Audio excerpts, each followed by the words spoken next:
4.5 अरब साल पहले ये धरती पिघली चट्टानों और सल्फर के उबलते समुद्र की तरह थी, जहां जीवन की कल्पना करना भी असंभव था।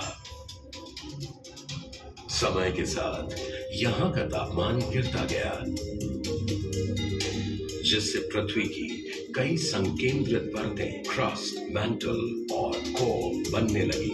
मैंटल की ऊपरी सतह एस्थेनोस्फीयर मोटी और चिपचिपी थी।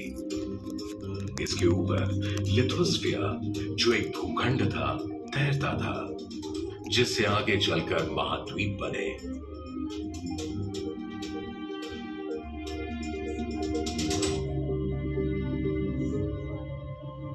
लिथोस्फीयर की टेक्टोनिक प्लेटें लगातार हिलती डुलती रहती हैं, कभी आपस में टकराती हैं तो कभी दूर हो जाती हैं।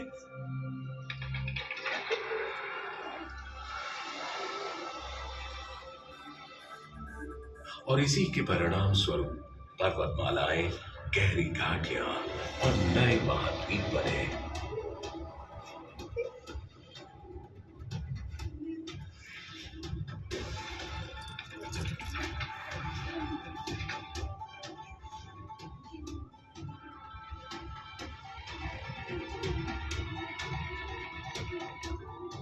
समय के साथ ग्लेशियरों के बीच होने वाली गतिविधियों से पृथ्वी का तापमान और जलवायु जीने लायक बन गए, जिससे यहां जीवन की शुरुआती परिस्थितियां बनने लगी।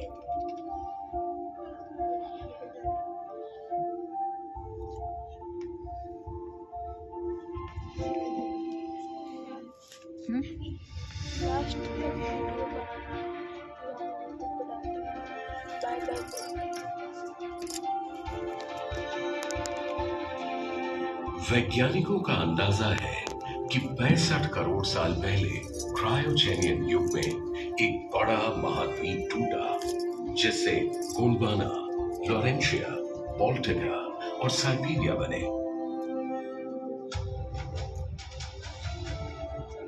कहा जाता है कि 35.5 करोड़ साल पहले कार्बोनिफेरस युग में गोंडवाना और लॉरेंशिया की प्लेटें आपस में टकराईं, जिससे पेंशिया महाद्वीप बना।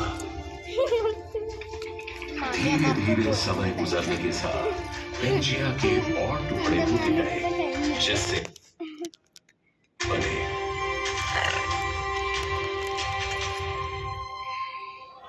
जिंदगी भी यहां आए बदलावों और उनकी चुनौतियों को स्वीकार कर उनके अनुरूप ढलती रही। कुछ प्रजातियों ने खुद को इसके अनुकूल बनाया, कुछ विकसित हुई और कुछ नष्ट हो गई। बदलावों का यह सिलसिला आज तक जारी है।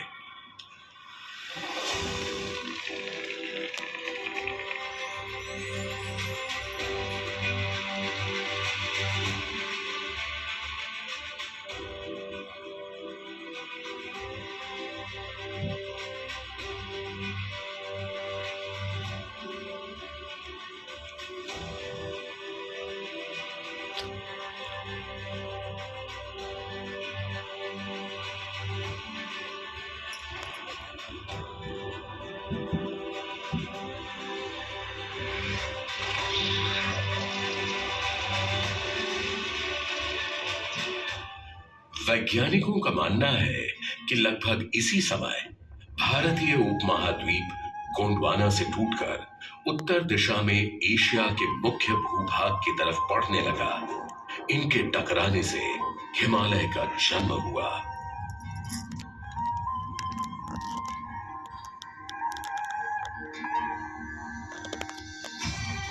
भारतीय उपमहाद्वीप के उत्तर पश्चिमी इलाके की टेक्टोनिक प्लेटें निरंतर सक्रिय हैं। लिथोस्फीयर की टेक्टोनिक प्लेटें लगातार हिलती हैं। उनमें पहले भी हलचल होती थी और भविष्य में भी होगी, जिससे भूकंप आएंगे, कंपन होगा और नए बदलाव आते रहेंगे। आने वाले कुछ दशकों या शताब्दियों में महाद्वीपों की स्थिति और रूप में परिवर्तन होते रहेंगे, पर इन बदलावों के आगे संसार और मानव ने कभी हार नहीं मानी, बल्कि स्वयं को नई परिस्थितियों के अनुसार ढाल लिया। लगातार